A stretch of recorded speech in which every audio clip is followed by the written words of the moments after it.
सहनावतु सहनौ भुनक्तु सह वीर्यं करवावहै तेजस्विनावधीतमस्तु मा विद्विषावहै। ॐ शान्ति शान्ति शान्तिः। शङ्करं शङ्कराचार्यं केशवं बादरायणं सूत्रभाष्यकृतौ वन्दे भगवन्तौ पुनः पुनः। ईश्वरो गुरुरात्मेति मूर्तिभेदविभागिने व्योमवद्व्याप्तदेहाय दक्षिणामूर्तये नमः।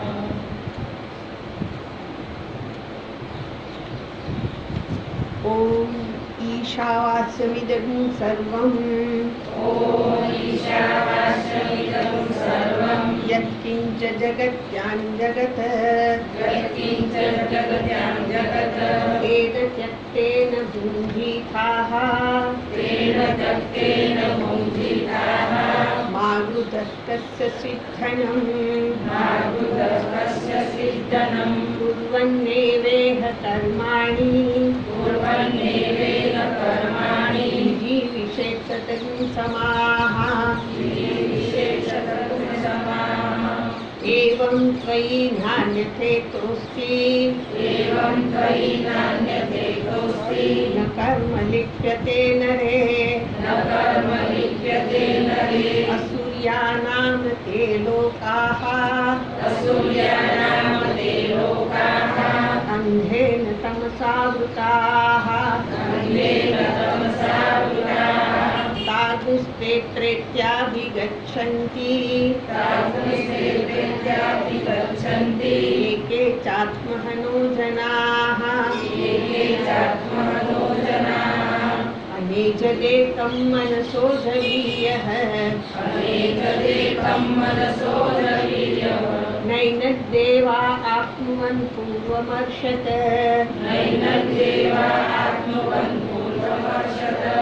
धावतोऽन्यानत्येति तिष्ठत तस्मिन्नको मातरिश्वा दधाति तदेजति तन्नेजति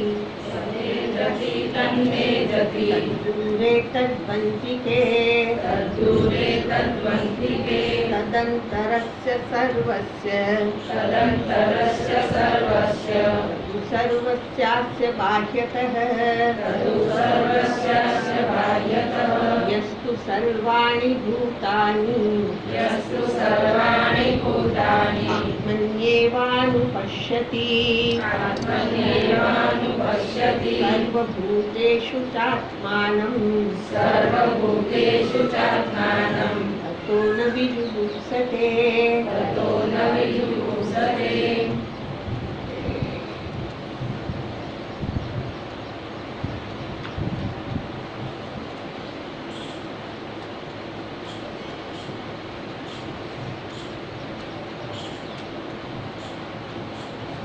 श्रुति के छे यह तु सर्वाणि भूतानि।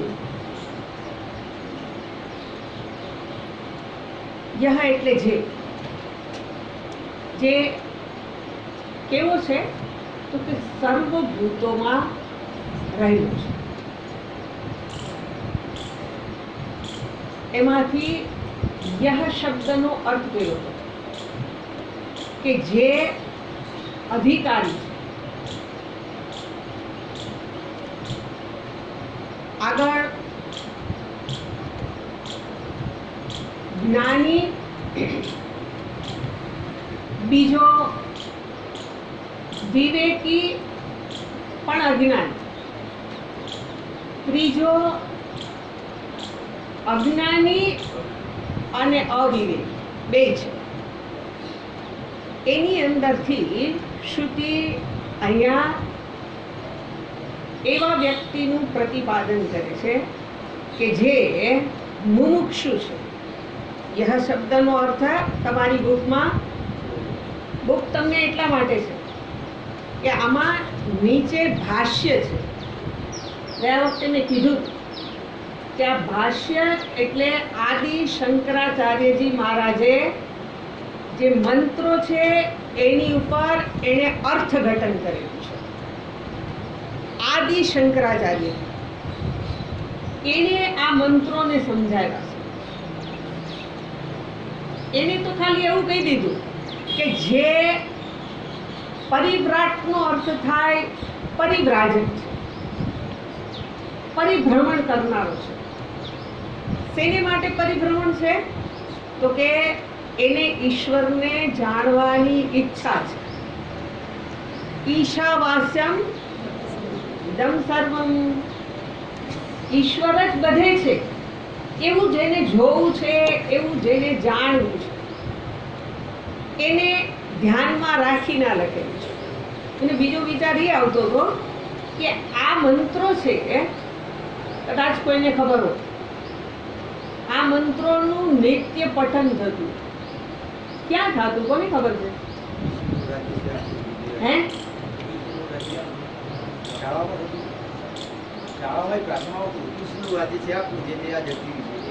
ગાંધીજી પ્રાર્થના સભા કરતા એમાં આ નિત્ય પ્રાર્થનામાં ઈશાવાસ્ય ઉપનિષદના મંત્રો બોલતા. ખબર ના પડે પણ નિયમતાની એવી સાયકલ છે કે તમને ખબર ન પડે ને છતાં એ કર્યા જ કરો. તો એ તમને કેમ ખબર પડે એના માટેની વ્યવસ્થા કરી દે. ગીતાજીના શ્લોકનું આપણને ખબર ના પડે પણ એને રોજ બોલીએ તો શું થાય? તો કે ક્યારેક એના અર્થને સમજાવવા માટે કોઈ મારા માટે આવે, બધાય માટે નહીં. અને મારા માટે આવે તો કોણ આવે એ ધ્યાનમાં લેવા જેવું છે.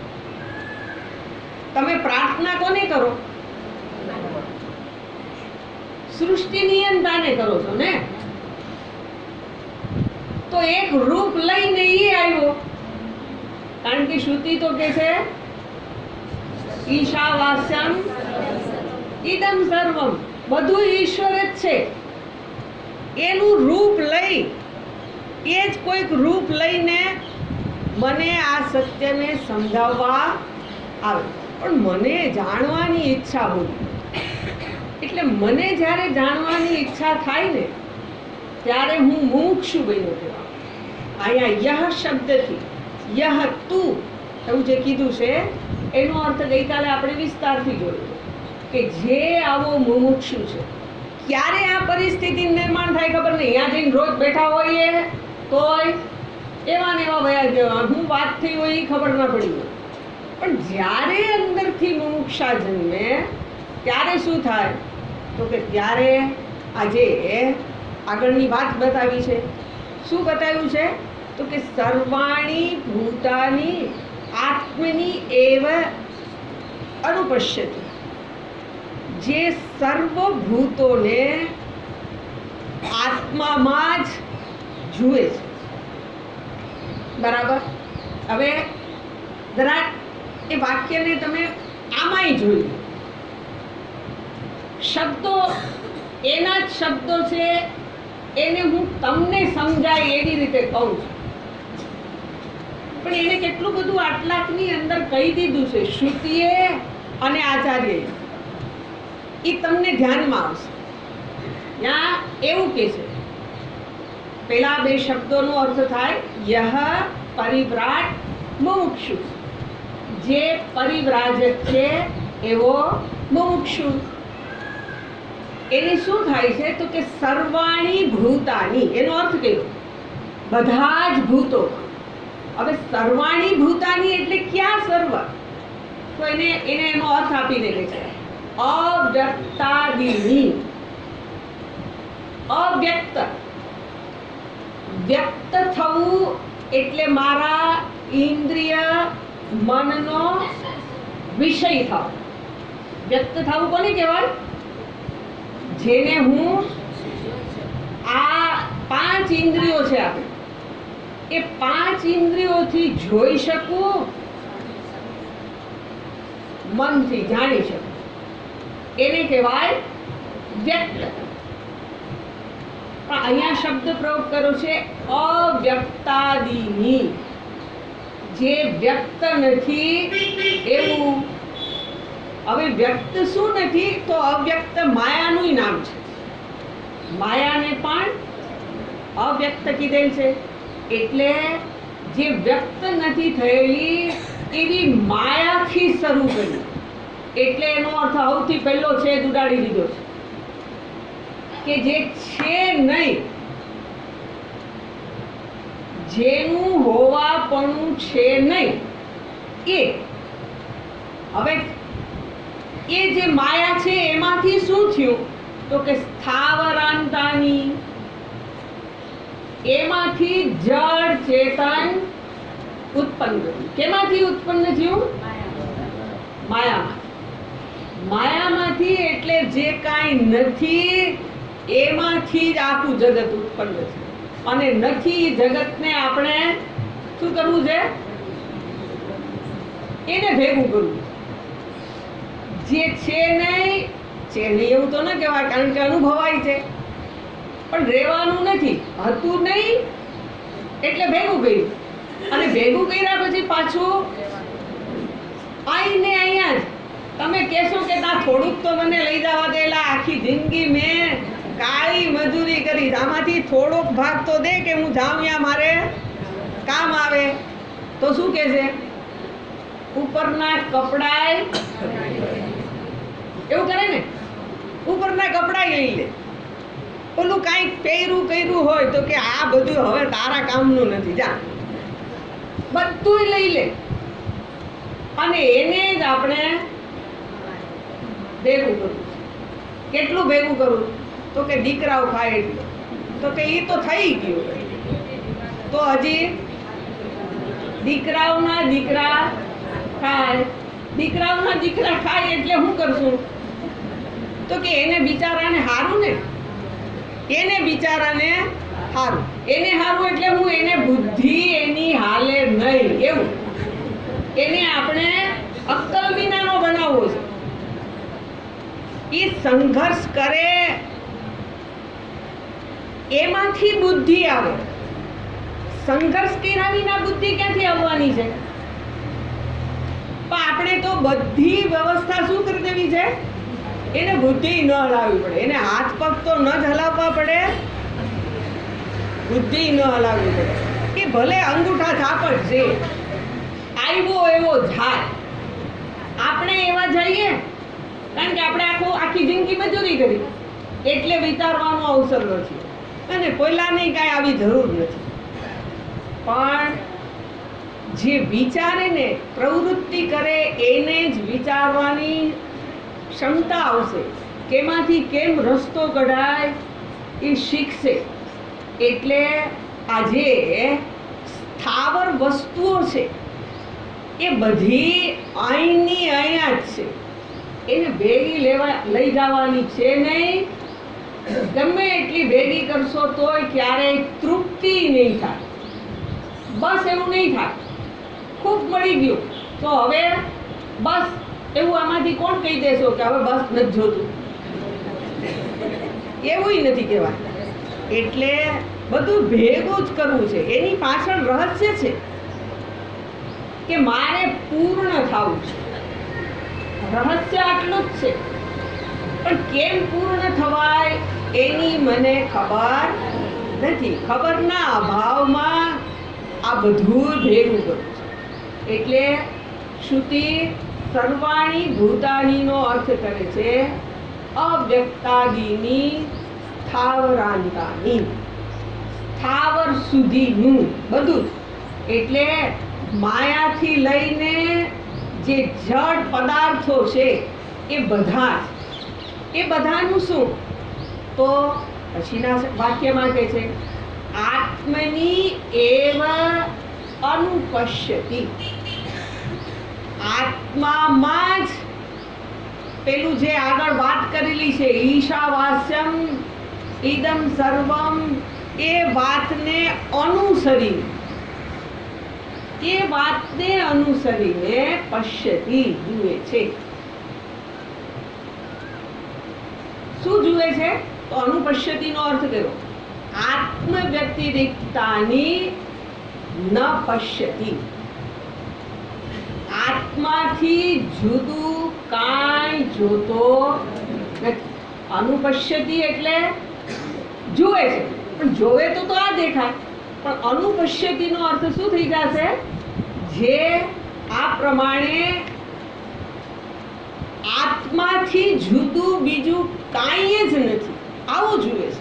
અનુપશ્યતિનો અર્થ શું થાય છે? જે આત્માથી જુદું કાંઈ નથી એવું જુએ છે. બરાબર. એટલે હવે આપણે એ જે શ્રુતિના શબ્દો છે એને જરાક સમજવા પ્રયત્ન કરીએ. અહીંયા જે કીધું મહારાજશ્રીએ, શ્રુતિએ આપણને વાત કરી દીધી. હવે એની અંદરથી ભૂતાની કીધું, સર્વાણી ભૂતાની. જો આ જે છે એ સંસ્કૃત શબ્દ છે, એટલે એમાંથી એક બીજું નીકળ્યું. બીજું શું નીકળ્યું?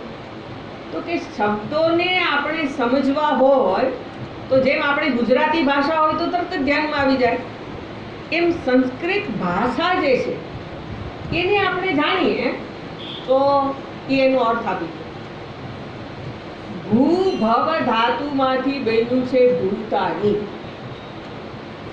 ભૂતાનીનો અર્થ થાય જે કાંઈ ઉત્પન્ન થયેલું છે એ બધું. સર્વાણી ભૂતાની અર્થાત જગતમાં જે વસ્તુ અસ્તિત્વ ધરાવે છે રૂપે આપણે જે પદાર્થોને જોઈએ છીએ એ બધું જ શું છે? તો કે આત્મામાં જ છે, આત્માથી જુદું નથી. એટલે માયાથી લઈ અને જગતના દરેક સ્થૂળ પદાર્થો એવા છે. આત્મા એટલે હું. આગળ વાત જોઈ છે. આત્મા એટલે ક્યાંક છે એવી વાત કોઈની નથી, પણ આત્મા એટલે જ સ્વયં હું. આપણે હમણાં સમજશું એટલે ખબર પડશે.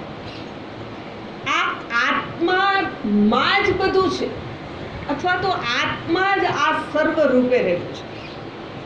બરાબર. હવે એને જોવે છે કેવી રીતે? તો અનુપશ્યતિ કીધું. અનુપશ્યતિ એટલે એક અનુ છે એ ઉપસર્ગ છે, અને પશ્યતિ છે એટલે જુએ છે, ક્રિયાપદ છે. ક્રિયાપદને અનુ ઉપસર્ગ લગાડે. જુએ છે, પણ કેવી રીતે જુએ છે? તો કે આપણે આંખથી આપણે શું કરીએ છીએ? વસ્તુને જોઈએ છીએ. હવે અહીંયા જુએ છે એનો અનુ કીધું છે, એટલે શ્રુતિએ જે ઉપદેશ આપ્યો એને અનુસરીને જે જુએ છે. જુએ છે કેવી રીતે જુએ છે? આ જોનારો શ્રુતિએ ઉપદેશ આપ્યો ઈશાવાસ્યમ. અમે વિસ્તાર એટલા માટે ફરી કર્યો હતો કે તમને આ વસ્તુ તમારા મનમાં બેઠેલી જ હોય. ઈશ્વર જ સર્વત્ર વ્યાપ્ત છે. આ શ્રુતિએ સૌથી પહેલો ઉપદેશ આપેલો છે, અને એ ઉપદેશને અનુસરીને જે જુએ છે.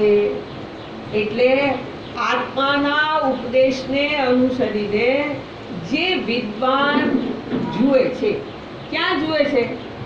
તો કે બધું જ મારી અંદર છે, આત્મામાં છે, એટલે મારામાં જ છે. બરાબર. હવે મારામાં જ છે એવું કહીએ ત્યારે એ આંખનું દર્શન નથી. પશ્યતિ એટલે આંખથી જોવું. અનુપશ્યતિનો અર્થ થાય આ જોવામાં આવે છે એ બુદ્ધિથી જોવામાં આવે છે. અનુદર્શન જે છે એ શું છે? બુદ્ધિથી કરેલું દર્શન છે, આંખથી નહીં. બરાબર. હવે જેવી રીતે આપણે એવું કહીએ કે આ જગત છે એ તો વિષમ છે, જગતની અંદર સર્વત્ર વિષમતા રહેલી છે.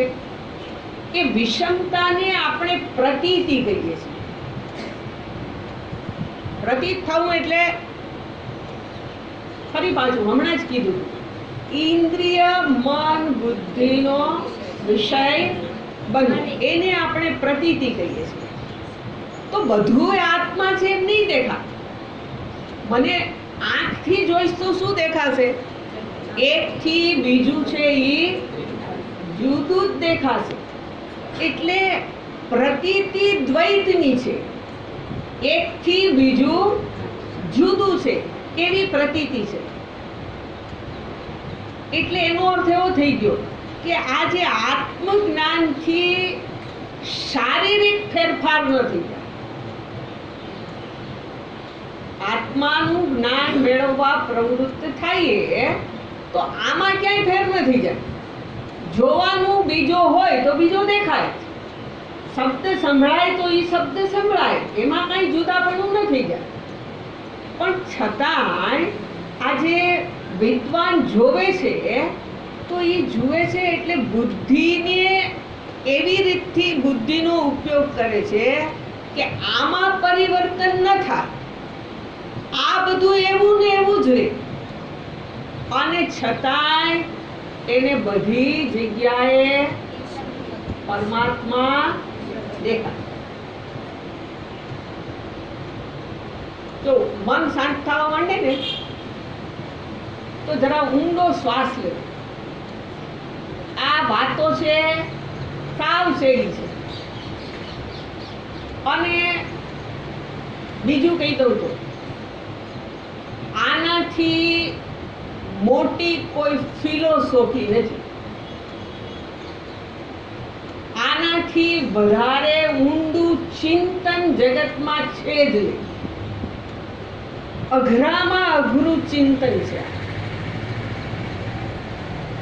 અઘરામાં અઘરું છે એટલે આપણે જેને અત્યાર સુધી એવું જોવાનો પ્રયત્ન, સમજવાનો પ્રયત્ન નથી કર્યો, તો મન કદાચ શાંત થવા માંડે. મન શાંત થાય તો મને ખબર પડે. મને એટલે તમને. મારું મન શાંત થઈ જાય તો તમે બધાય.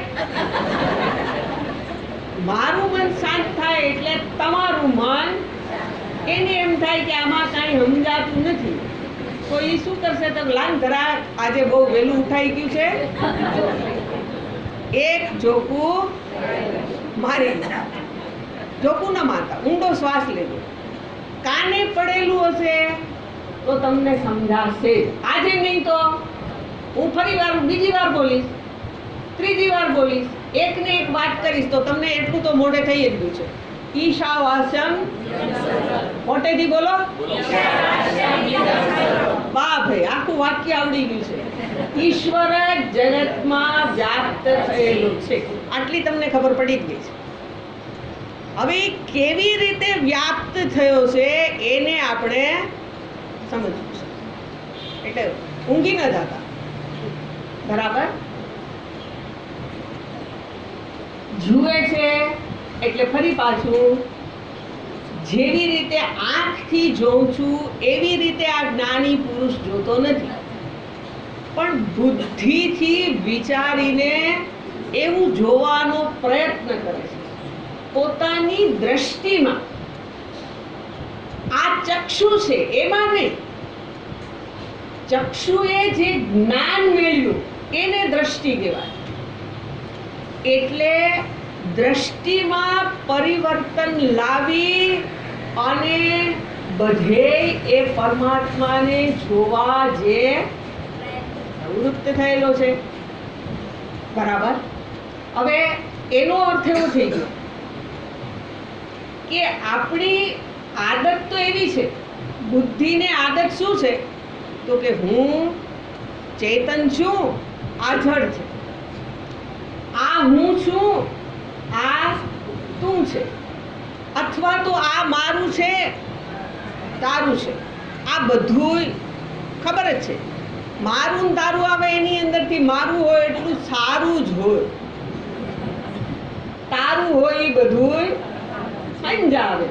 એટલે આ બધું એમાંથી જ આવે છે, સારું ને ખરાબ ને બધું. શેમાંથી આવ્યું? આપણી બુદ્ધિએ જ આવું ખોટું દર્શન કરી લીધું. એ બુદ્ધિએ દર્શન કર્યું તો ઇન્દ્રિયોની સહાયથી એણે આ વસ્તુને જોઈ છે. બરાબર. હવે ઇન્દ્રિય મન જુએ છે અને બુદ્ધિ શું કરે છે તો કે એનું અર્થઘટન કરે છે. બુદ્ધિમાં અજ્ઞાન છે.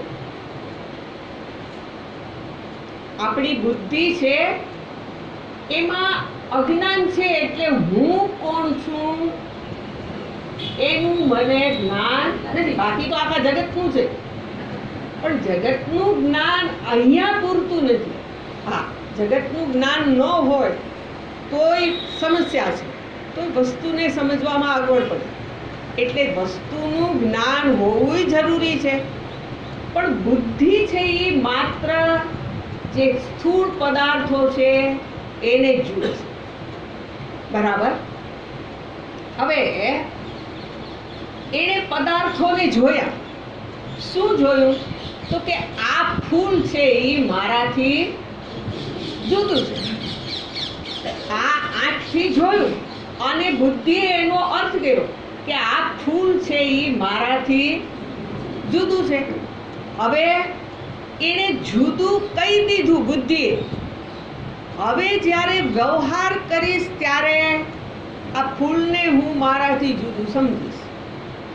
અથવા તો જે કોઈ વસ્તુની સાથે વ્યવહાર કરીશ ત્યારે બુદ્ધિના નિર્ણયને જ હું અનુસરીશ. એટલે આ એક વાતમાં નહીં, આ એક સિદ્ધાંત રૂપ લખી લેવા જેવું છે કે આપણી બુદ્ધિ જે વસ્તુના સંદર્ભમાં નિર્ણય કરે છે એને જ અનુસરીને બધોય વ્યવહાર થાય છે. આપણો જે વ્યવહાર થાય છે, આપણી બુદ્ધિએ જે નિર્ણયો કર્યા છે એને જ અનુસરે છે. એનાથી જુદો વ્યવહાર જ નથી. એટલે બુદ્ધિએ વ્યવહાર શું કરી લીધો? આ બધું જ આનાથી જુદું છે. હવે આનાથી જુદું છે એટલે અહીંયા અહંભાવ કર્યો છે. અજ્ઞાન વસાત મેં શું કર્યું છે? હું કે જે દેહ, ઇન્દ્રિય, મન, બુદ્ધિ છું એ હું, એમાં અહંભાવ છે. એને પરિણામે શું લાગે છે તો કે આ બધું મારાથી જુદું છે. આ નિર્ણય કોણે કર્યો? આપણી બુદ્ધિ. હવે આવું જે કીધું એ અહંકારે નિર્ણય કર્યો છે. તો અહંકાર તો સ્વયં ભ્રાંતિ રૂપ છે. અહંકાર કેવો છે? હુંમાં કલ્પિત છે. આત્માની અંદર હુંમાં એટલે આત્મામાં. આત્મામાં અહંકાર એટલે તત્વબોધ ભણ્યા હોય એને ખબર પડશે. મન, બુદ્ધિ, ચિત્ત, અહંકાર. તો અહંકાર છે એ ક્યાં છે? હું આત્મામાં કલ્પિત છે, સાચો નથી. ભ્રાંતિને કારણે ઊભો થયો છે. જેવી રીતે પેલા રજ્જુમાં ભ્રાંતિને કારણે સર્પ ઊભો થયો. મને પ્રતીત થયો કે આ સાપ લાગે છે. એ સાપ દેખાયો છે ને કારણે તો કે ભ્રાંતિને કારણે. એવી જ રીતે અહીંયા જે ભ્રાંતિને કારણે એક હું ઊભો થયો અને એ ઊભો થયેલો હું મને શું સમજાવશે તો કે હું આ 3.5 હાથનો જ છું. હું કેટલો છું? મસ્તકથી લઈને પગ સુધીનો જ છું. હવે શાસ્ત્રની ભાષામાં તો આને ઉપાધિ કીધી છે. ઉપાધિનો અર્થ થાય જે મારી સમીપ રહી અને એવી ભ્રાંતિ જન્માવે છે કે આ હું છું. તો આ ઉપાધિ છે એને આપણે આત્મા માની લીધો. જેવી રીતે આપણે એક દ્રષ્ટાંત જોયું કે પેલો અરીસાની સામે વ્યક્તિ ઊભો હોય તો એ પ્રતિબિંબને જુએ છે, તો એ પ્રતિબિંબને ચેતનતા ક્યાંથી આવી? એની અંદર ક્રિયા, એની અંદર પ્રવૃત્તિ ક્યાંથી આવી? બિંબને કારણે. અહીંયા જે બિંબ છે એને કારણે અરીસામાં ચેતનતાની પ્રાપ્તિ થઈ. હવે આ ચેતનતા સાચી નથી, પ્રતિબિંબમાં છે. પણ અહીંયા શું થઈ ગયું તો કે પેલું બીજું દ્રષ્ટા, લોખંડ અને અગ્નિ બે ભેગા થઈ ગયા. લોખંડ અને અગ્નિ બે ભેગા થયા એટલે સમીપ આવ્યા. સમીપ આવ્યા તો શું થઈ ગયું તો કે એકે પોતાનો ધર્મ બીજાને આપી દીધો અને બીજાએ એનો ધર્મ પેલાને આપી દીધો. હવે જરાક વિચાર કરી લે. લોખંડનો ગોળો કહું ત્યારે લોખંડને ગયા વખતે સમજાયું હતું, પણ પાછું નવા લોકોને ધ્યાનમાં રાખીને વાત કરું છું. લોખંડને વજન હોય, લોખંડને આકાર હોય. અગ્નિ કહીએ ત્યારે અગ્નિને આકાર, તમારે જાણો છો એને બોલવાનું નહીં, રોજ ભણો છો એને ખબર છે, પણ નથી ભણતા એને વિચારવું છે.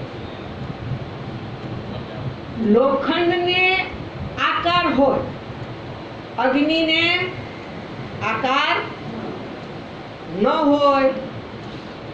અગ્નિએ શું કર્યું? પોતાનું દાહ તત્વ. અગ્નિ કેવો હોય? દજાડે, પ્રકાશિત થાય. અંધારા ખૂણામાં પડ્યો હોય લોખંડ તો આપણને ખબર ન પડે, ઠેબે આવે, પગે તોડી નાખે. પણ જો એને અગ્નિનો સંપર્ક કરી લીધો હોય તો શું થશે? ચકચકિત થઈ જશે.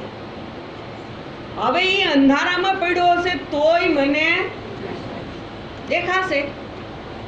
એટલે બેએ શું કરી લીધું? એકબીજાના ધર્મો એકબીજાને આપી દીધા. અગ્નિએ પોતાના ધર્મો લોખંડને આપી અને એને દજાડવાનું સામર્થ્ય આપી દીધું. હાથ અડાડતાની હારે અડાડવા જાય જ નહીં. અગ્નિના સંપર્કમાં આવી ગયેલા લોખંડને આપણે હાથ અડાડીએ જ નહીં. દાપણ આવી ગયેલું છે કે આ ન અડાય. એટલે આજે લોખંડ ને અગ્નિ બે ઓતપ્રોત થઈ ગયા, એક થઈ ગયા.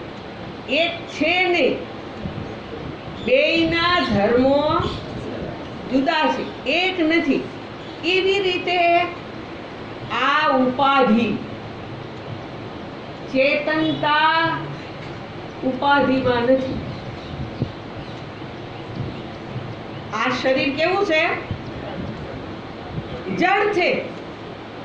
શરીર જડ છે, પણ ચેતનના સંપર્કથી, એની સન્નિધિ માત્રથી કેવું થઈ ગયું?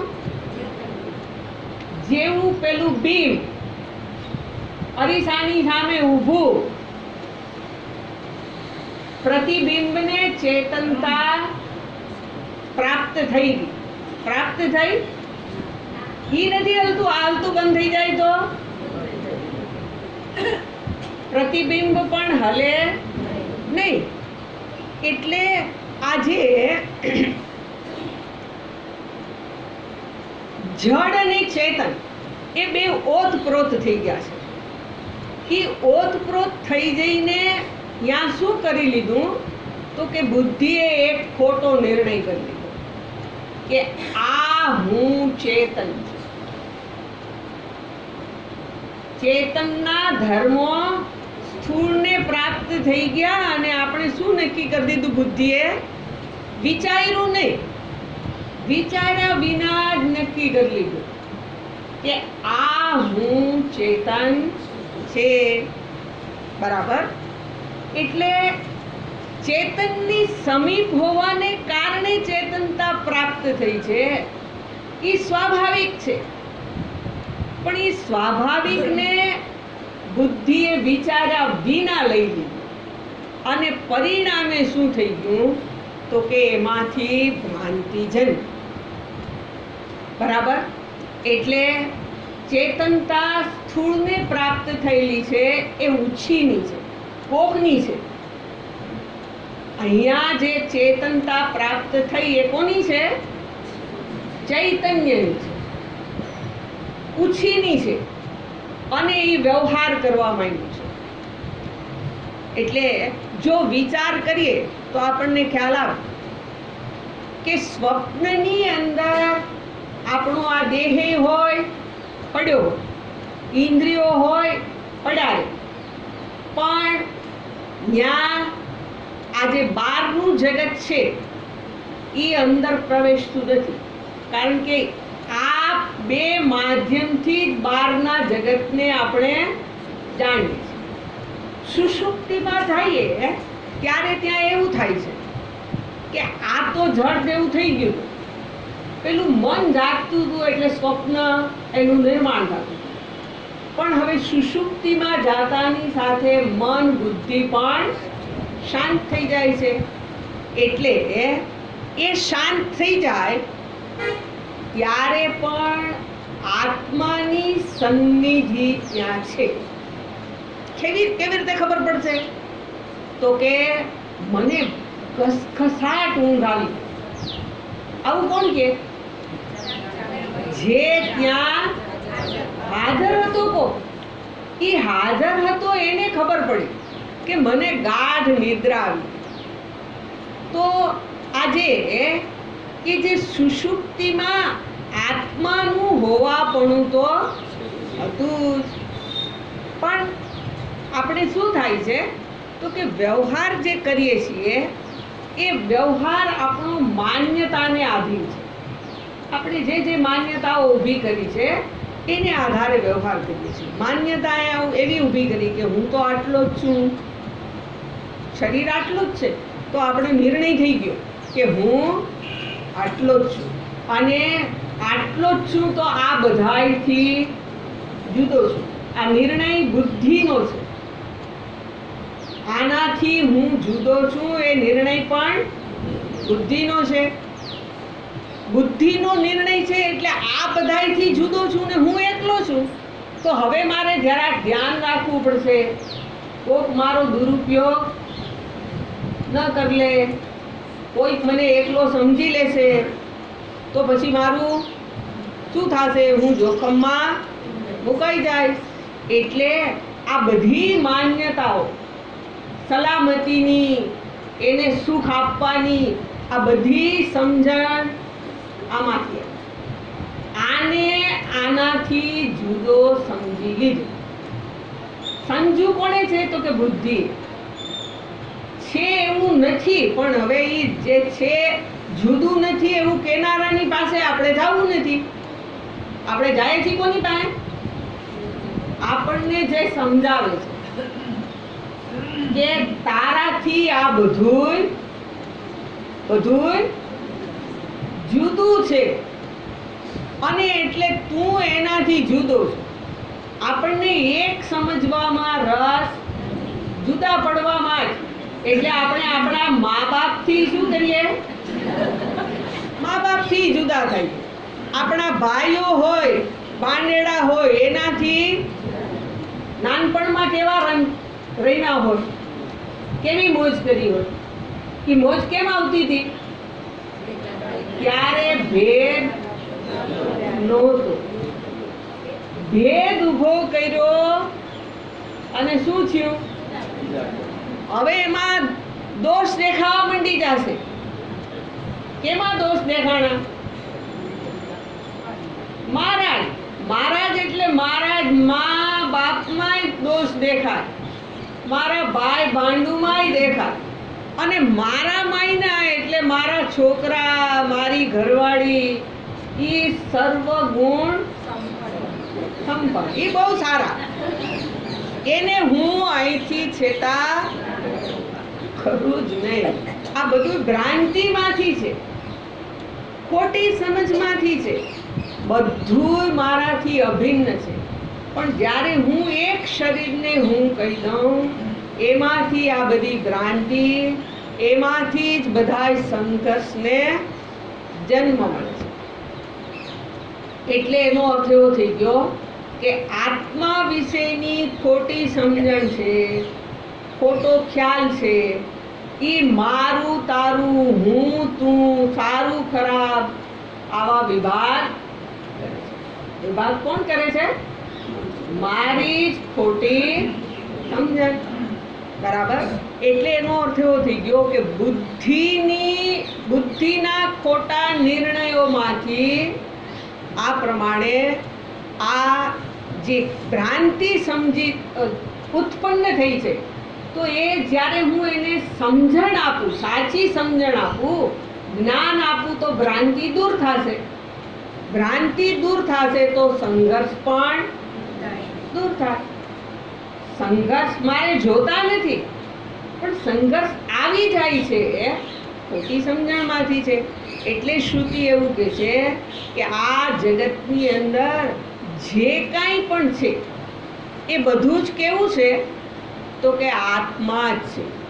એટલે શ્રુતિએ કીધું સર્વાણી ભૂતાની, માયાથી લઈ અને જગતમાં જે જડ પદાર્થો સુધીની વસ્તુઓ છે એ બધું જ આત્મની એવ, આત્મામાં જ છે, આત્માથી જુદું નથી. બરાબર. હવે આત્મની પશ્યતિ એવું કે છે શ્રુતિ. શું કે છે? આત્મની એવ અનુપશ્યતિ. ભારપૂર્વક કેવું? આત્મામાં જ જુએ છે. હવે જરાક એ વ્યાકરણની વાત થઈ કે આત્મની સપ્તમી વિભક્તિ છે. આત્મામાં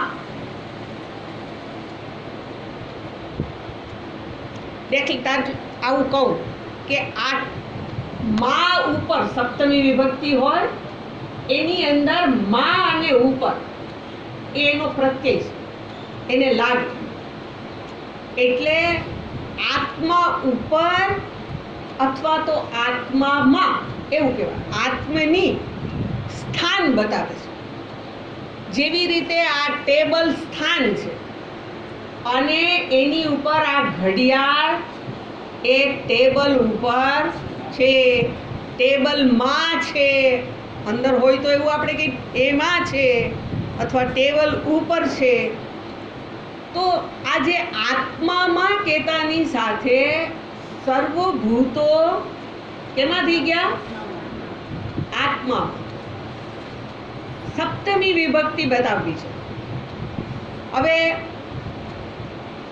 એની ઉપર છે અથવા તો એમાં છે, એનો અર્થ એવો થઈ જશે કે એના આધારે છે.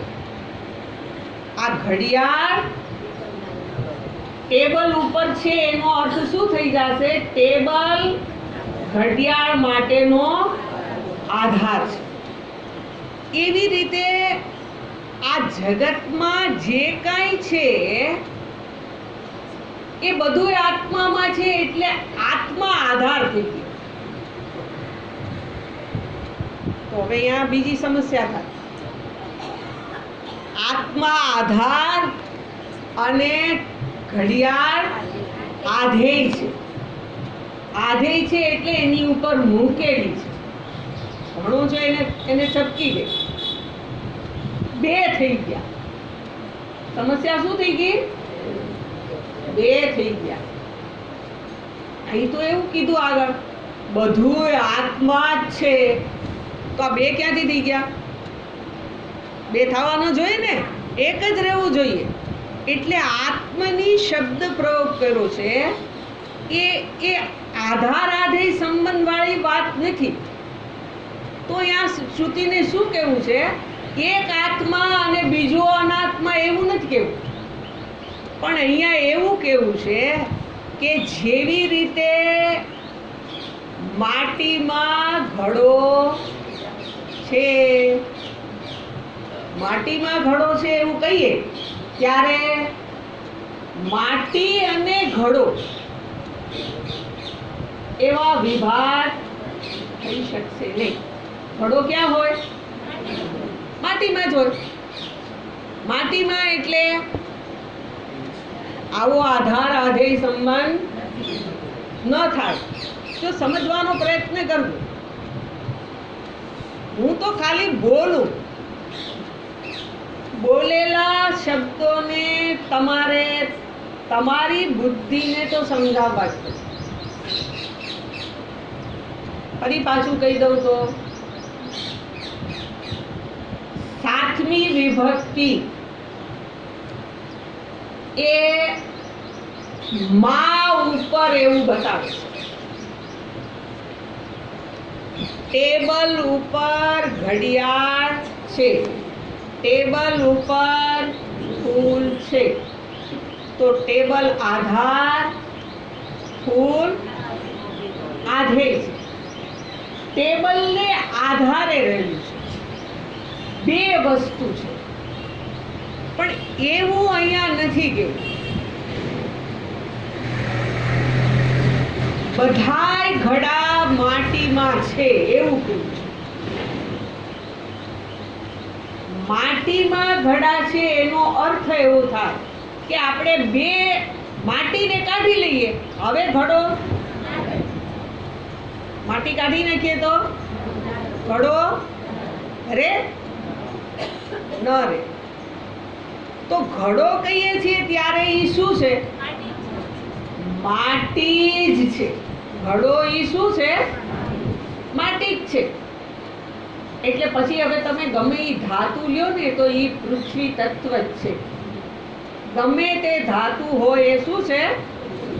પૃથ્વી તત્વ જ છે. એમાંથી જ નીકળું. સોનું નીકળે તોય એની ખાણ હોય ને, એટલે પથ્થરમાંથી એને જુદું પાડે. એમ બધી ધાતુઓ પણ માટી જ છે, માટીથી જુદું કાંઈ નથી. એટલે ઘડો માટીથી ભિન્ન નથી. ઘડો સ્વયં માટી જ છે. એટલે હવે માટી છે એ સ્વતંત્ર છે, ઘડો છે એ પરતંત્ર છે. ઘડો શું છે? તો કે માટીમાં બનેલો એક આકાર. આકાર બનાવ્યો એટલે હવે ઘણાય આકાર બને. તો એક આકારથી બીજા આકારને છૂટો પાડવા આપણે શું કર્યું? નામ આપ્યું. મકાન બનાવવું છે તો એ જ માટીની ઈંટો, ત્યાં ઘડા ન આવે. ત્યાં ઘડો મૂકીએ તો દિવાલ ટકે નહીં.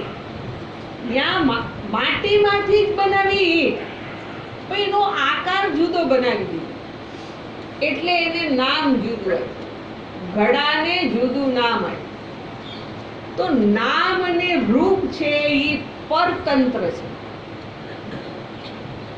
પરતંત્ર છે એટલે બીજાને આધીન છે.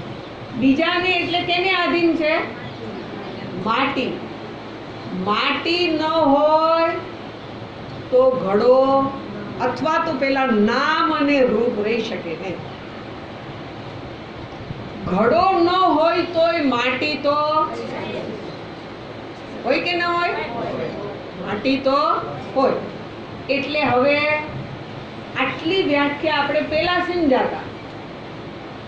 પેલા હોય પછી રે વર્તમાનમાં પ્રતીત થાય એને કહેવાય એને કહેવાય સત. એને શું કહેવાય? પહેલા, પછી અને વર્તમાન ત્રણેય કાળમાં જે રે એને કહેવાય સત અથવા તો સત્ય.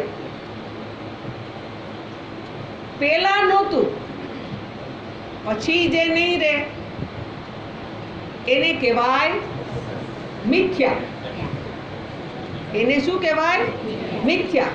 મિથ્યા એટલે નથી એવું ના કહેવાય, ખાલી અનુભવાય છે ત્યારે છે. આખું જગત કેવું છે? નામ રૂપ વાળું. મને અનુભવાય છે એટલે એ જગતને આપણે મિથ્યા કીધું. પણ મિથ્યાને હોવા માટે સત્યની આવશ્યકતા છે. સત્ય વિના, માટી વિના ઘડો રે નહીં. દ્રષ્ટાંતને મનમાં મૂકી દેવાનું. સત્ય વિના મિથ્યા રે નહીં. એને રહેવા માટે સત્યની આવશ્યકતા છે. એટલે સર્વભૂતો કહેતાની સાથે નામ અને રૂપ મિથ્યા છે, પણ આત્મા છે એ સત્ય છે. એની અંદર આ નામ અને રૂપ શું છે? તો કે આરોપિત છે. એની અંદર એ ભાસતા હોય એવું લાગે છે.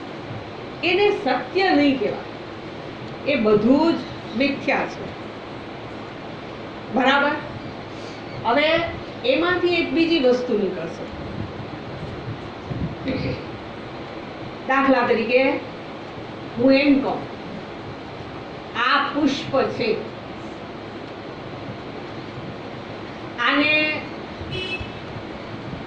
નામ અને રૂપ છે. નામ અને રૂપ કોઈકની અંદર આરોપિત છે એવું કીધું. આ પુષ્પ છે એવું કહેતાની સાથે આમાં અસ્તિત્વ છે. અસ્તિત્વનો અર્થ થાય હોવાપણું. અસ્તિત્વ કોને કહેવાય? વસ્તુનું હોવાપણું. ફૂલ છે, બરાબર? હવે એ ફૂલ છે એનું મને ભાન થાય છે. આ ફૂલ છે એ મને દેખાય છે. આ ફૂલ છે એને જોઈને મનમાં આનંદ પણ થાય છે. એટલે જગતના દરેક પદાર્થની અંદર પરમાત્મા છે એ કેવી રીતે રહેલા છે એને જોઈએ છે. અસ્તિ ભાતિ પ્રિયમ રૂપે, એને એ શબ્દોને સત ચિત આનંદ રૂપે દરેક પદાર્થની અંદર છેપણું છે, હોવાપણું છે. આને ફૂલ છે કહીએ છીએ, આને ઘડિયાળ છે એવું કહીએ છીએ, આ માઇક્રોફોન છે, ટેબલ છે, પુસ્તક છે, બધાયમાં છે. છેનો અર્થ થાય હોવાપણું, વસ્તુનું હોવાપણું. જગતમાં એવો કોઈ પદાર્થ નથી એમાંથી તમે છે કાઢી લ્યો તો પછી એનું હોવાપણું જ ન રહ્યું. ખબર પડી? જગતમાં એવું કાંઈ નથી જેમાં હોવાપણું, અસ્તિત્વ ન હોય. એની ભાસમાનતા, ભાસમાનતાનો અર્થ થાય પ્રકાશિત થવાપણું. પ્રકાશિત થવાપણું ચૈતન્યનું છે. વસ્તુ ક્યારે પ્રકાશિત થાય? પેલો સૂર્ય છે એવું આપણે કહીએ, પણ સૂતો હોય એમ કહેશે કે સૂર્ય ઉગી ગયો છે? સૂર્યને છે એવું પ્રકાશિત કરનાર ચેતન હું હોવું જોઈએ. જે પદાર્થો પ્રકાશિત થાય છે ત્યાં ચૈતન્યની સન્નિધિ હોય તો જ પ્રકાશિત થાય. અને દરેક પદાર્થ એની અંદર પ્રિયત્વ પણ હોય. ફૂલની અંદર જ પ્રિયત્વ હોય એવું નહીં. જગતના બધાય પદાર્થ મને ગમે એટલે જ પ્રિય કહેવાય એવું નહીં. મને નથી ગમતું એ બીજાને ગમે છે, બીજાને નથી ગમતું એ ત્રીજાને ગમે જ છે. એટલે વસ્તુની અંદર આ અસ્તિત્વ, એનું પ્રકાશિત થવાપણું અને એનું આનંદિત કરવાપણું જગતના દરેક પદાર્થમાં રહેલું છે. તો આપણે એમ કહીએ કે આ ફૂલ છે એ અત્યારે સરસ મજાનું ખીલેલું છે એટલે આનંદ આપે છે. આ કરમાઈ જાય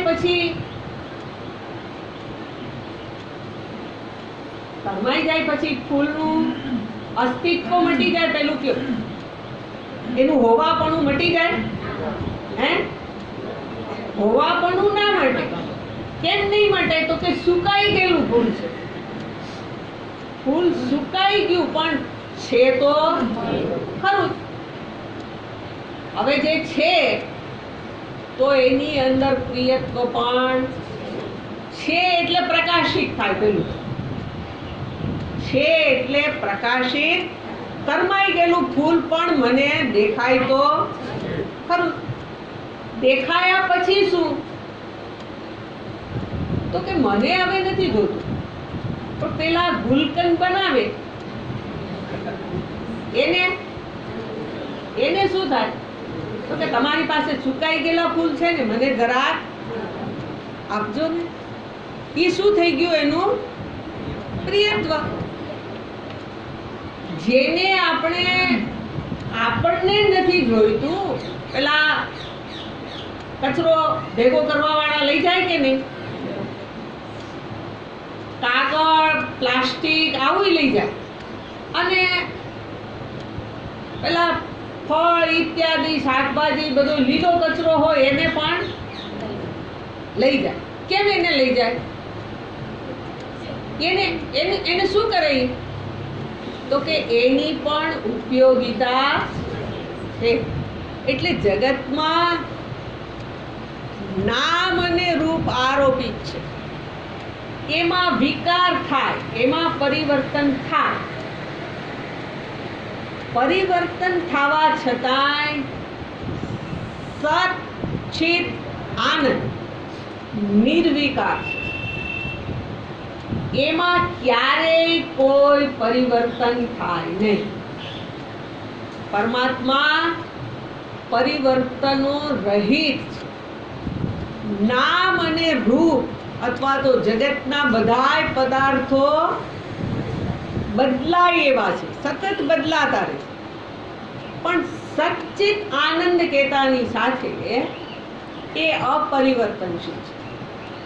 પણ આપણું ધ્યાન નામ અને રૂપ ઉપર છે. અસ્તિત્વ રૂપે જે છે, ચૈતન્ય રૂપ જે છે, આનંદ સ્વરૂપ છે, એની ઉપર આપણું ધ્યાન નથી. એની ઉપર આપણી દ્રષ્ટિ નથી. એની ઉપર દ્રષ્ટિ નથી એટલે એની આપણે નોંધ લેતા નથી. કોની નોંધ નથી લેતા? સચ્ચિત આનંદની. કારણ કે એને નામ અને રૂપ નથી. આપણે ઓલા નાના છોકરા જેવા છીએ. એને જે સામું દેખાય એ સાચું લાગે, એની હારે એ રમ્યા કરે. એમ આપણે જગત સામે દેખાય એ સાચું લાગે એટલે એમાં જ રમ્યા કરીએ, એમાં જ પ્રવૃત્તિ એરા કરીએ. એટલે પેલું જે એનું અધિષ્ઠાન જે સચ્ચિત આનંદ છે એ ધ્યાનમાં નથી આવતું. એટલે આ નામ અને રૂપની આસક્તિને કારણે શું થયું? તો કે મૂળ વસ્તુ ઉપર આપણું ધ્યાન નથી, ખાલી મિથ્યાને જ ગ્રહણ કર્યું, એની હારે જ પ્રવૃત્તિ કરી. એટલે નામ અને રૂપની અંદર ભેદ પણ છે, એમાં રાગ અને દ્વેષ થાય તો એ સ્વાભાવિક છે. તો આ બધું જે બુદ્ધિએ જે ખોટી સમજણ ઊભી કરી એમાંથી એને આધારે જ આપણો વ્યવહાર કરીએ છીએ. તો એ નામ અને રૂપ છે એ ઇન્દ્રિયનો વિષય છે. એમાં એકતા જોવી હોય તો બુદ્ધિનું દર્શન જરૂરી છે. બુદ્ધિના દર્શનને આધારે શું થશે? તો કે ઐક્ય જોઈ શકાશે. એટલે અહીંયા શ્રુતિએ પશ્યતિ નથી કીધું, અનુપશ્યતિ. અનુપશ્યતિ ફરી પાછું આંખથી તો ભેદ દેખાય, જેને જ્ઞાન થાય એને આ બધાય નામ અને રૂપ હોય જુદા જ લાગે. પણ અનુપશ્યતિ એ નામ અને રૂપની પાછળ, પાછળ એટલે પાછળ નહીં, એના અધિષ્ઠાન રૂપે સચ્ચિત આનંદ છે એની ઉપર જેની દ્રષ્ટિ છે એને કહેવાય એ અનુપશ્યતિ. એ પાછળ જુએ છે, જ્ઞાનને ઉપદેશને પાછળ જે સત્ય છે એને જુએ છે. બરાબર. પણ ફરી પાછું ગઈકાલે એક શબ્દ પ્રયોગ કર્યો હતો કે આપણી બુદ્ધિ જે વસ્તુનું જેવું મૂલ્યાંકન કરી લે એ રીતે એ વસ્તુને જોવા મળે અને પછી એને એ જ સત્ય લાગવા માટે. એટલે બુદ્ધિના ખોટા નિર્ણયથી, ખોટા મૂલ્યાંકનથી શું થયું છે? તો કે નામ રૂપ અને એની અંદરનો વ્યવહાર આપણને સત્ય લાગે છે. બરાબર. હવે નામ અને રૂપ કેવા છે? તો કે નામ અને રૂપ છે અત્યારે અસ્તિત્વ ધરાવે છે, એનું ભાન થાય છે, એનું પ્રિયત્વ છે, પણ એ સચ્ચિદાનંદ આત્માથી અભિન્ન છે. આ વસ્તુ અનુપશ્યતિ શબ્દથી થાય છે. હવે આ જે આત્મા સચ્ચિત આનંદ છે એવું કહીએ, એ આત્મા એટલે જ સ્વયં હું. આત્મા એટલે કોઈ બીજી વસ્તુ છે એવો એનો અર્થ નથી. આત્મા જ સ્વયં હું છું. હું કેવો છું? તો સત્યતાની સાથે સદા રહેનારો છું. હું આત્મા સદા છું. ક્યાં છું એ બદલાઈ જાય. નામ અને રૂપ રૂપે ક્યાં છું એ બદલાઈ જાય છે. નામ રૂપ બદલાય છે માટે, પણ છું છે એ કાયમ રહે છે. અસ્તિત્વ, હમણાં શબ્દ પ્રયોગ કર્યો ને, એ કાયમ રહે છે.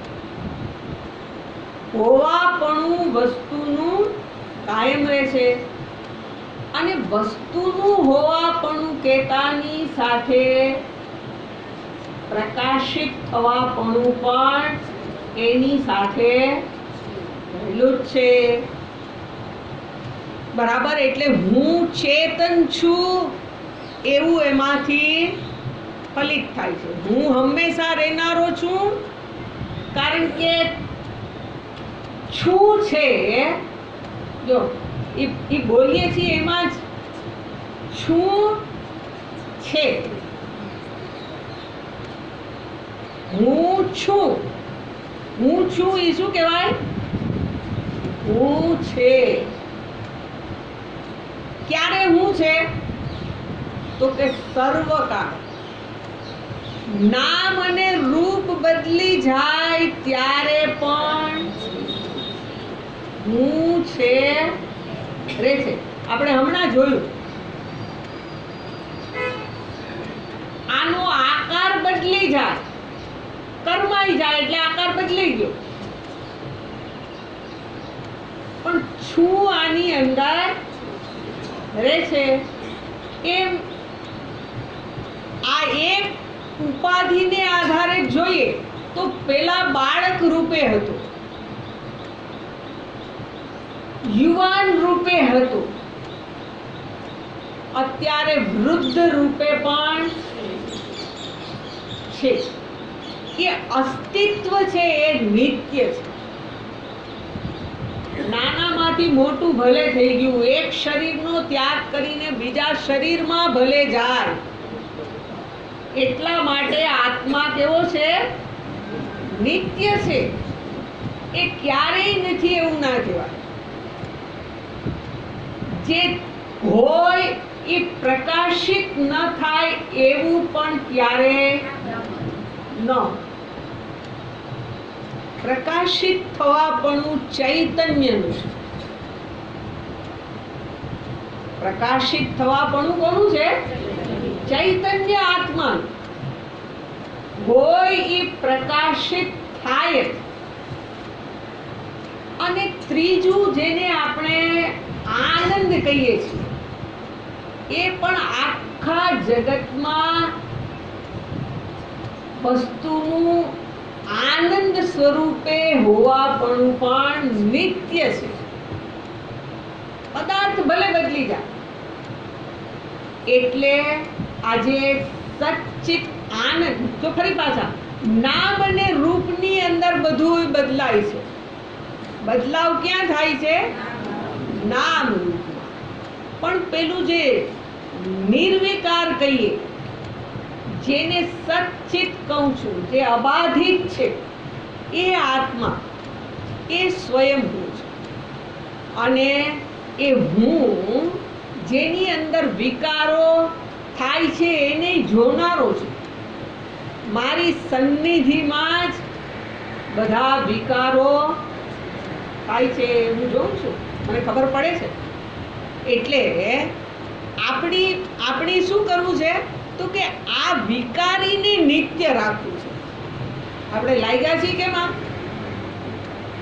જેમાં વિકાર થાય છે એને આપણે નિત્ય રાખવું છે. મારે નિત્ય રહેવું છે એનો અર્થ શું થશે? આ રૂપે મારે રહેવું છે કાયમ. તો કે આ રૂપ છે એ તો વિકારી જ છે, પરિવર્તનશીલ જ છે. એનો તો નાશ થશે. એને સર્વવ્યાપી ન બનાવી શકાય. દેહને, આ ઉપાધિને મારે સર્વવ્યાપી બનાવવી હોય તો ના બની શકે, કારણ કે એ સ્વયં મર્યાદિત છે. મર્યાદિતને અમર્યાદિત બનાવવાના પ્રયત્નમાં લાગેલા છીએ. એને કારણે શું છે? તો કે જે અમર્યાદિત છે એની ઉપર આપણું ધ્યાન નથી. લાગી ગયા છે આને અમર બનાવવા. એટલે તો કે સવારમાંથી શરૂ થાય. સવારમાંથી શું કરીએ? તો કે થોડીક એક્સરસાઇઝ કરીએ, થોડુંક ચાલવા જઈએ, થોડાક પ્રાણાયામ બધું કરીએ તો શું થાય? આ નિત્ય રહે. આ નિત્ય રહી શકે નહીં. પ્રયત્ન એવા ટાણામાં એમાં પોતાની સ્થિતિ બનાવવાને બદલે આપણે શું કરીએ? આને નિત્ય બનાવવાની પ્રવૃત્તિમાં નિત્ય છે એની ઉપર આપણું ધ્યાન જતું નથી. એટલે બુદ્ધિ આ ઉપાધિને પૂર્ણ બનાવવાના પ્રયત્નમાં લાગી છે. અને એટલે એને પ્રકાશિત કરનાર, બુદ્ધિને કોઈ પ્રકાશિત કરનાર છે, એની ઉપર ધ્યાન નથી જતું. અનુપશ્યતિનો અર્થ અહીંયા જે વિદ્વાન છે, મુમુક્ષુ છે, એને માટે કહે છે કે આ અબાધિત વસ્તુ ઉપર, પરિવર્તન રહિત વસ્તુ ઉપર એનું ધ્યાન હોઈને એ જે સમજે છે કે આ તો એના વેશ છે. નામ અને રૂપ એ શું છે? સચ્ચિદાનંદ પરમાત્માનો વેશ છે. એને વેશ ધારણ કર્યો છે. એની ઈચ્છા પડે ત્યારે વેશને બાજુમાં મૂકી દે. આપણી એ મૂકી દે, આપણે તો વસ્ત્રમાં આપણી સ્વતંત્રતા છે, આમાં સ્વતંત્રતા નથી. પણ જેને આ જ્ઞાન થઈ જાય, આ શું થઈ જાય તો કે એને માટે આ શરીર પણ બની ગયો એક વસ્ત્ર. એટલે આજે ચૈતન્ય જે છે એની પ્રતીતિ સતત છે. જે કાંઈ જોઉં છું, દર્શન કરું છું, એ સર્વની પાછળ એક પરમાત્મા જ રહેલા છે. આ બધી એની વિભૂતિ છે. નામ અને રૂપ છે એ શું છે? એ પરમાત્માની વિભૂતિ છે. વિભૂતિને જોવામાં, સર્વ આકારોને જોવામાં જે આત્મ ચૈતન્ય છે એને ધ્યાનમાં નથી લેવાતું. એટલે શ્રુતિ આપણને અહીંયા એવું બતાવે છે કે જે માત્ર ચૈતન્ય સ્વરૂપ પરમાત્માને જ સર્વમાં જુએ છે, નામ અને રૂપને નથી જોતું, પણ એનું જે અધિષ્ઠાન છે એને જુએ છે. અને જોવાની અંદર વિવેક, વિચાર આવશ્યક છે. એને આધારે જ સત્ય અને મિથ્યાનો વિવેક થશે. તો મિથ્યા છોડવા માટે કાંઈ નહીં કરવું. મિથ્યા આપણને જે વસ્તુ ખબર પડી ગઈ કે આની કોઈ કિંમત જ નથી, તો એની આપણું મન એની સહજ રીતે ઉપેક્ષા કરે. પણ જ્યાં સુધી હું એની અંદર વેલ્યુ મૂકું ત્યાં સુધી શું થશે તો કે ત્યાં સુધી એ પોતે એની કિંમત છે એમ સમજી અને એ પોતાની માગણી ચાલુ કરશે. એટલે આજે વાસ્તવમાં આજે દ્વૈતની જે પ્રતીતિ જે આપણને થાય છે એ બુદ્ધિના જ્ઞાનને કારણે દ્વૈત છે એ સત્ય પ્રતીત થાય છે. એ બુદ્ધિની દ્રષ્ટિને બદલી દેવી. બુદ્ધિમાં જે ખ્યાલ છે એને બદલી દઈએ તો આ પ્રમાણે.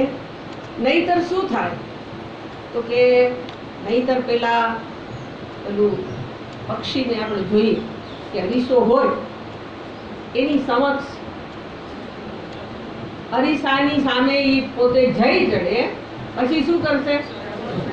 એને ચાંચ માર્યા જ કરશે. કેમ તો કે એને એવું લાગે છે આ કોક બીજું છે. એને ઉડીને મારે, ઠેકડા મારીને એને મારે. એમ આપણે શું કરશું?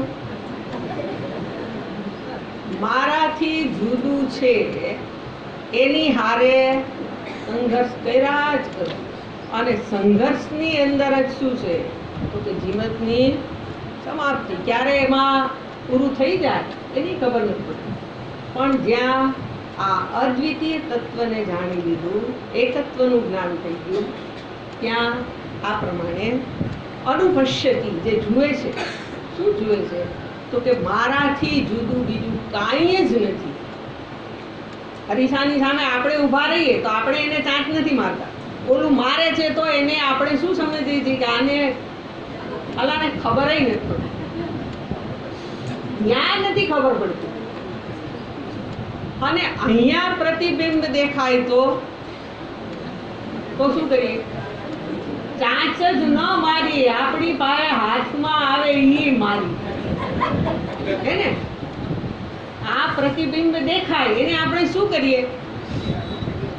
હાથમાં આવે એ મારા જ પ્રતિબિંબ છે. આ મારે જાણવું.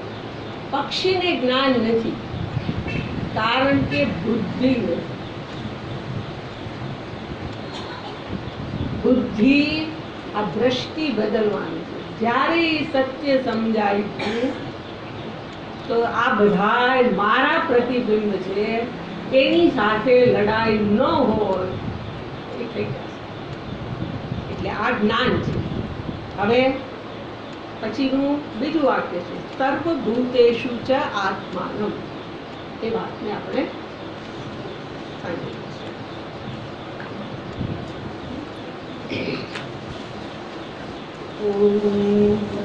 પૂર્ણમદ पूर्णमिदं पूर्णात् पूर्णमुदच्यते पूर्णस्य पूर्णमादाय पूर्णमेवावशिष्यते। ॐ शान्ति शान्ति शान्तिः। हरि ओम श्री गुरुभ्यो नमः। हरि ओम। परमपुरुष प्रभु सद्गुरु परम ज्ञान सुखदां જેને આપ્યું ભાન નિજ તેને સદા પ્રણામ।